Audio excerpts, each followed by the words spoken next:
रखे मसालों को हर समय फ्रेश। ऑपरेशन सिंदूर के बाद भारतीय वायुसेना पश्चिमी मोर्चे पर एक स्पष्ट संदेश देने के लिए तैयार है। वायु शक्ति 2026 वायुसेना का प्रमुख फायर पावर प्रदर्शन 27 फरवरी को आयोजित किया जाएगा।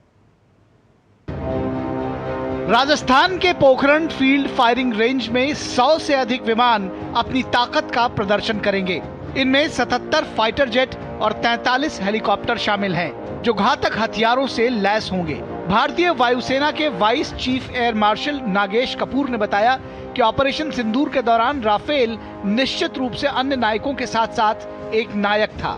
वायु शक्ति अभ्यास में राफेल, SU-30, MiG-29, तेजस, जगुआर और अन्य लड़ाकू विमान शामिल होंगे, जो ऑपरेशन सिंदूर के दौरान भारतीय वायुसेना के सफल योगदान को प्रदर्शित करेंगे। Message from Op Sindoor was clear. It was clear even before we took the first sortie up.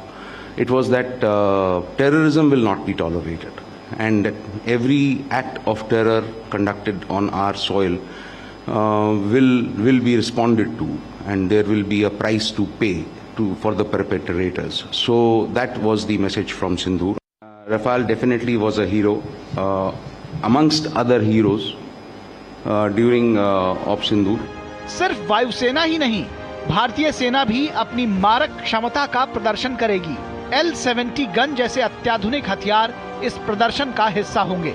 वायुसेना के वाइस चीफ ने कहा कि एयरफोर्स और अधिक आधुनिक लड़ाकू विमानों को जल्द से जल्द शामिल करने की दिशा में काम कर रही है।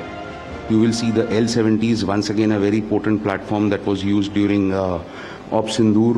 You will see that also during this.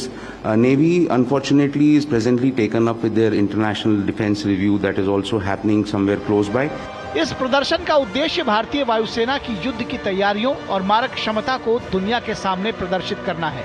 मित्र देशों के प्रतिनिधि भी इस आयोजन के साक्षी बनेंगे।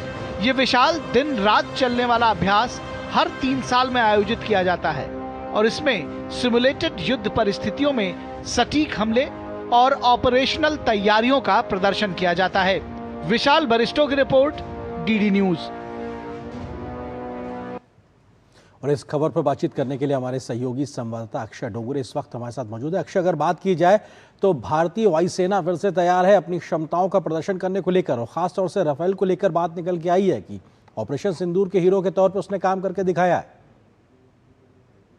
बिल्कुल, आपने एकदम ठीक कहा। और जिस तरह से ये पूरा का पूरा ऑपरेशन किया गया था, अब एक तरह से असंभव लगता है सोचकर कि आप ना सिर्फ एक बड़े दुश्मन के खिलाफ ऑपरेशन कर रहे हैं, बल्कि ऐसे दुश्मन के खिलाफ जो एक न्यूक्लियर पावर भी है।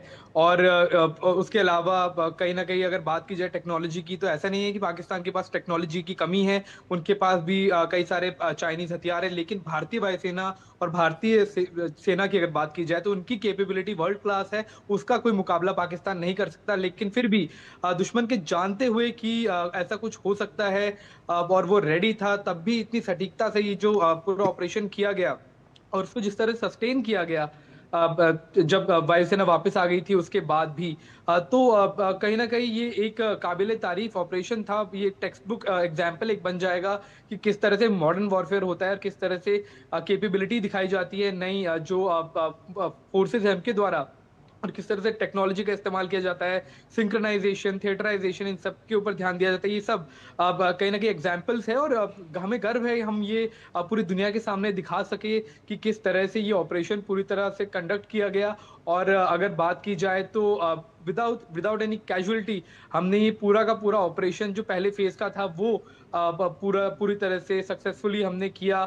और पाकिस्तान इसके जवाब में कुछ बिल्कुल एक तरह से कुछ नहीं कर पाया। तो ऐसे में अब ये जो एक्सरसाइज भी होने वाली है वो भी एक बड़ा संदेश पाकिस्तान के खिलाफ। बिल्कुल, यही सवाल अक्षय, क्योंकि ये जो एक्सरसाइज है ये अपने आप में खासतौर से पाकिस्तान को एक संदेश होगा भारत की क्षमताओं के प्रदर्शन के साथ में और दुनिया को अपनी कैपेबिलिटीज दिखाने के लिहाज से।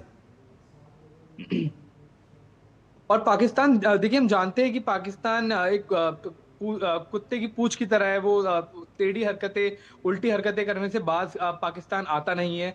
और ये हमेशा से साफ होता रहा है कि अब चाहे वो उसामा बिन लादेन को रखना हो या फिर वो हाफिज सईद जैसे आतंकवादियों को वहाँ पालना हो, और दूसरे देशों के खिलाफ ना सिर्फ ब्लैकमेलिंग बल्कि आतंकवादी गतिविधियां भी, दुनिया की सारी एक तरह से जो टेरर लिंक्स है, आज भी पाकिस्तान अगर उसको इनफ डिग किया जाए, खोदा जाए, तो उसमें अंत में पाकिस्तान, आईएसआई, पाक मिलिट्री का हाथ आता है। तो ऐसे में हमें हमेशा से एक तरह से हमें रेडी रहना रहेगा पड़ेगा, और एक तरह से स्टेट ऑफ वॉर में हम कहीं ना कहीं हमेशा से रहेंगे पाकिस्तान के खिलाफ अगर बात की जाए, क्योंकि हम जानते हैं कि वो सिर्फ एक तरह से फोर्स जी की भाषा समझता है, लाठी की भाषा समझता है, प्यार की भाषा पाकिस्तान नहीं समझता है। और इसीलिए हमें डेमोन्स्ट्रेट करते रहना दुनिया और पाकिस्तान के आगे बहुत जरूरी है। बिल्कुल, बहुत शुक्रिया अक्षय हमारे साथ जुड़ने के लिए, इस खबर पे विस्तार से बात करने के लिए शुक्रिया।